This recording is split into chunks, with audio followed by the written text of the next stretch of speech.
Good afternoon and welcome, everyone. I'm Constable Kevin Abria, and I'd like to thank everyone for coming here to our headquarters as we provide an update to the investigation into a fatal arson that occurred in Richmond Hill on September 1st of this year. Please let me introduce the speakers speaking this afternoon. Behind me to my right is Deputy Chief of Investigations, Ryan Hogan. He will provide an overview of the investigation and the impact within our community. Behind me to my left is Superintendent of Investigative Services, Jim Kilby, who will talk in more detail about the investigation. Following the update, we will have an opportunity for some question and answers, at which point I will provide further direction. I will now turn the microphone over to the Deputy. Thank you, Kevin. Good afternoon, everyone, and thank you all for being here today. As you are aware, we are here to provide an investigative update pertaining to the arson incident that occurred in Richmond Hill on September the 1st of 2025, in which 2 people lost their lives and 3 others were seriously injured. On behalf of York Regional Police, I'd like to express my sincere condolences to the family of 24-year-old Helya BAHARI-KASHANI and the 11-year-old child who lost their lives as a result of this heinous crime. York Regional Police will continue to offer our support to the family as they navigate through this incredibly difficult time. More broadly, we also know that this crime sent shockwaves through our community, leaving residents feeling unsafe and many grieving. But please know, since the beginning of this investigation, York Regional Police engaged all available resources and have remained committed to ensuring justice is served to those who are responsible. As you will hear from Superintendent Jim Kilby in a few moments, 2 significant arrests have been made as a result of the investigation that has been conducted. This remains an ongoing investigation, and we are once again appealing to the public. I would encourage anyone who has any information or may have witnessed anything the night of September the 1st, 2025 in Richmond Hill to please come forward and contact our homicide investigators or to contact Crime Stoppers anonymously. We will continue to follow all leads to ensure those responsible are held accountable. At York Regional Police, we are working around the clock to ensure that our community remains safe and secure. I would like to acknowledge the dedication and hard work of our homicide unit and other investigative units that worked tirelessly to make these arrests. I would also like to express my gratitude to the frontline police officers who responded to the scene, as well as the first responders from York Region Paramedic Services and Richmond Hill Fire and Emergency Services, who provided life-saving care to the victims affected by this incident. Your actions are commendable for saving the lives of the 3 victims who are now recovering. Lastly, I would like to thank the Office of the Ontario Fire Marshal for their assistance with this investigation. I will now turn it over to Superintendent Jim Kilby, who will provide the update on the investigation. Thank you. Thank you, Deputy. Good afternoon. I will be providing an update on a recent homicide that occurred just over 2 months ago. On Monday, September the 1st, in the early morning hours, York Regional Police received a report of a house fire at 10 Skywood Drive in the town of Richmond Hill. York Regional Police, Richmond Hill Fire, and Paramedic Services attended the residence. As a result, the Office of the Ontario Fire Marshal deemed this incident to be an arson. 4 unconscious victims were found in the residence, and a 5th victim was located outside. At that time, all 5 victims were transported to hospital in critical condition. On September 2nd, one of the victims, an 11-year-old girl, succumbed to her injuries and was pronounced deceased. In the days following, a second victim, a 24-year-old female, also tragically died as a result of injuries sustained from that same fire. The 3 other victims have since been released from hospital and are recovering. Homicide investigators have worked tirelessly and around the clock, and I would like to personally thank them for their dedication to this investigation. Yesterday, in the early morning hours, York Regional Police arrested 2 individuals connected to this murder. 42-year-old Camille Hall, C-A-M-I-L-L-E Hall, and a 30-year-old male, Smart Obonar, O-B A-N-O-R. They are both of Toronto and have been charged with a number of offenses. These offenses include murder, each of them 2 counts of murder, attempted murder, each of them 3 counts of attempted murder, 1 count each of arson, disregard human life, and arson causing damage to property. This investigation is far from over. There are many investigative steps to follow, and York Regional Police will work with our other judicial partners in the coming months to put our best case forward. York Regional Police has notified the family of the victims about the arrests, and we will continue to support them as they navigate this difficult time. Thank you.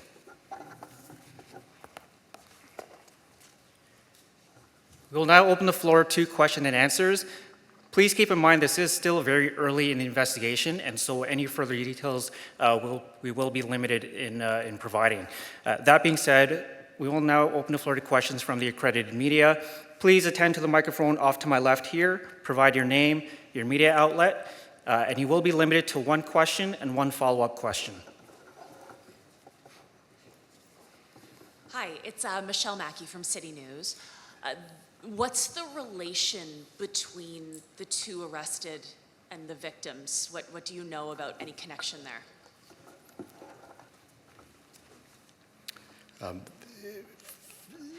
Our investigation has led us to believe that there is no relationship between them at all. In terms of the other victims who survived, can you just give us a little bit more about how they're doing, what condition they're in now, and if they're home?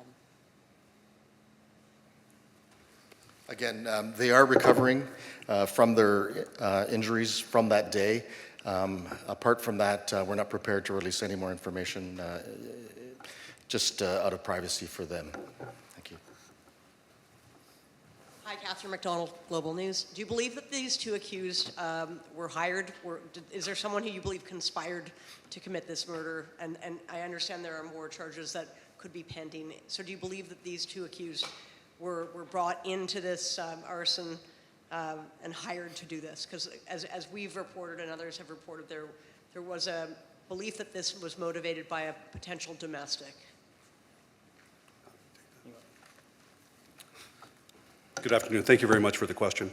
As Superintendent Kilby has outlined so far, at this point, there's no information to suggest that there is a relationship between the 2 people that you see charged and the victims.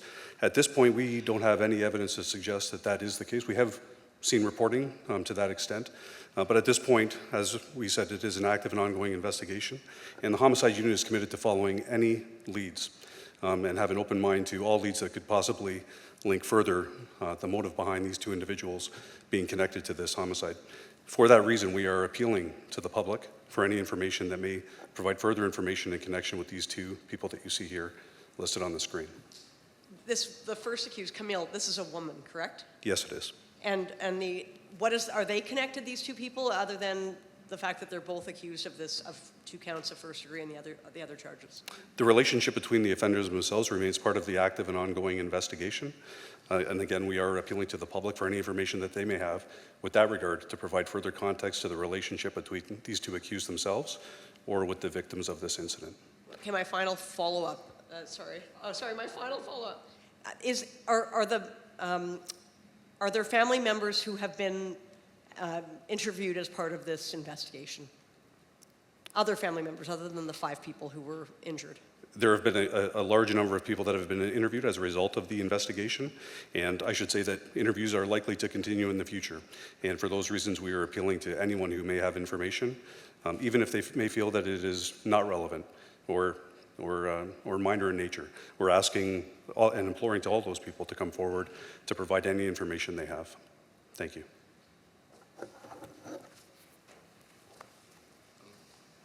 Sorry, Mike Heather with Metroland, YorkRegion.com.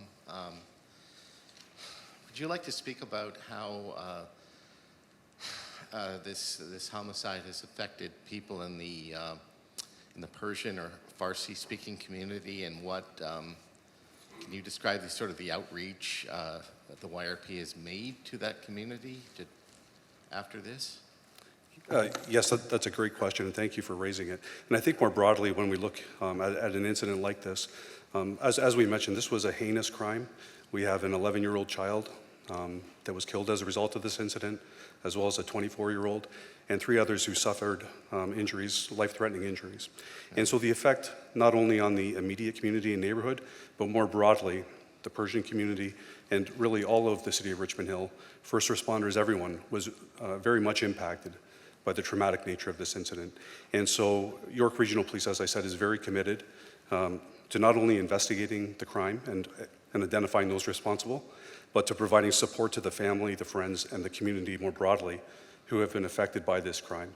So York Regional Police has connected, as you've heard, with the victim and their family through a number of different channels, including not only victim support, but also through the traumatic incident response protocol, where we were in the community with a number of partners to hear from the community in the neighborhood where it happened and to provide ongoing support, not only in the week following and the days following, but for the future.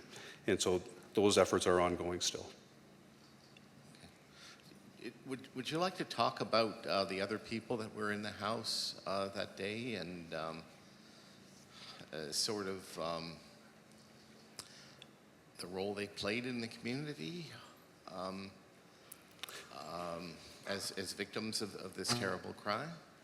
Yeah, you know, I think to say that as the family themselves and the people that resided there, they were clearly close with the community. We heard that when we were at the traumatic incident response protocol. We heard from neighbors, we heard from colleagues, we heard from classmates, in fact, that knew the family.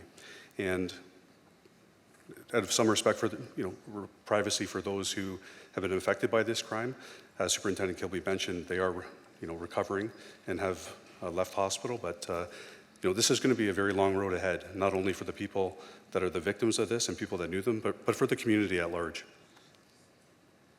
Thank you. How many suspects do you believe are still out there? Are you looking for specifically? And of these, do you believe they're still in the community, in the province, out of the country? At present, the evidence to date has led us to the 2 people that have been identified on the screen that you see here before you that are charged with the first-degree murder and attempted murder and arson. We are open and continue to investigate all possible avenues. Currently, I don't have any information to speak to a specific identified suspect that remains at large in this incident. Sorry, that last part, what were you saying? A suspect. I currently don't have any information beyond the two suspects Okay, that have been. Okay. And are these 2 people that you arrested, are they cooperating? Like, is there any, you're still obviously looking for at least one other person in this because you're appealing for more information. This is not the end of the investigation, correct? There's at least one other person out there that you are for sure trying to find, correct? The homicide unit is completely dedicated and motivated to solve this crime in its entirety. When we say that we are appealing to more witnesses, certainly that involves hearing from witnesses as to any information they have with the connection of the 2 accused persons that you've seen on the screen, their relationship with each other, their relationship to the victims, and any information they may have as to the motive behind this. So that investigation is ongoing. Sorry, that was my follow-up. Well, my follow-up was were they cooperating? I'm just trying to confirm, but you're not confirming whether you're looking for more people or not, or just more information about these 2? Well, the role of the homicide unit is to follow the evidence in those leads. And certainly we are live to the fact that there could be other people that are involved, but at this point the evidence has led us to these 2 persons, and we are seeking information and evidence from the public about these 2 offenders and any other information they may have pertaining to the homicide. Crystal from Fairchild Television. So this is an arson and homicide investigation. Do you know if the deceased are the intended victims of this crime? As we mentioned, the investigation remains ongoing at this time, and certain information and evidence that has been gathered is before the court that we cannot speak directly to in greater detail. And so I cannot speak to specifically what information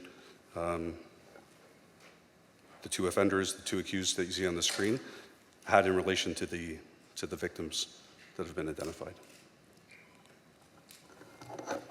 Tyler Cheese, CBC. With the more information you've gathered, are you able to give us any more details about the timeline of what happened that night? Do you have any more on the timeline? In terms of the deaths or the investigation? In terms of how the accused, came and did this or who were involved in it. Well, this was shortly after 3 a.m. that this occurred. And when we arrived on scene, the accused were not there. So sometime after 3 a.m., they fled the scene. And as of yesterday is the date that we were able to put the case together for those two accused and arrest them. Okay. That's going to conclude our investigative update today. Please note that we will not be facilitating any one-on-one interviews at this time. Thank you.